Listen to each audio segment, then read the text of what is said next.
bandeko nanga bonjour. Eza yanga bino ndeko. Na eko se bino maladie eza jeté. Au moins ndeto oyo. Patient a eu kokufa pas même 2 heures du temps. Awa l'autre dit ba kitine la sikoyo na mort.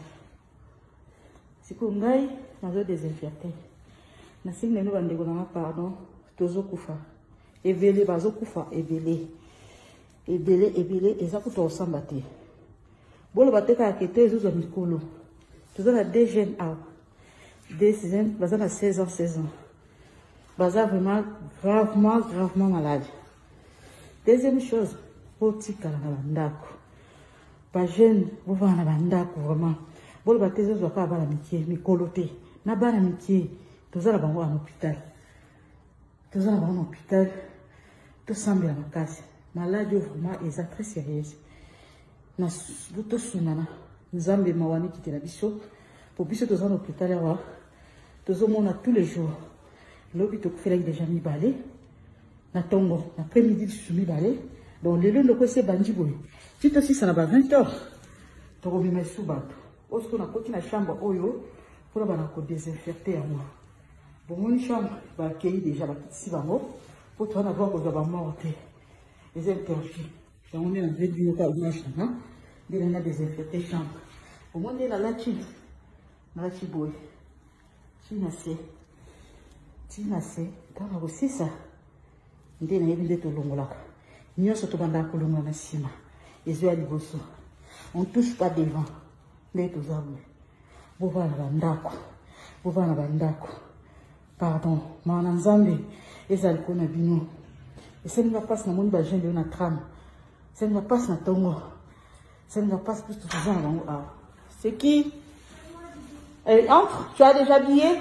Est-ce que tu peux aller au décolletant? Tu connais l'armoire, on prend les jetables jaunes. Parce que moi, je ne pourrais pas sortir là comme ça. Non, pas les sacs, les lavettes jaunes, les jetables. Tu m'amènes un paquet avant que tu puisses rentrer.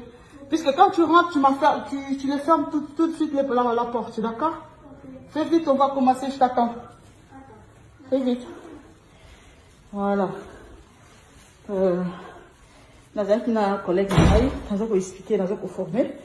Puisque des fois, nous aussi, les ancêtres, les jours à repos, nous avons ça à la carte. Ceux qui sont à repos, nous avons ça à la relève. Donc, déroulement. Donc, on est en train de la former. C'est ça quoi. On va à la bandako. On va à la bandako.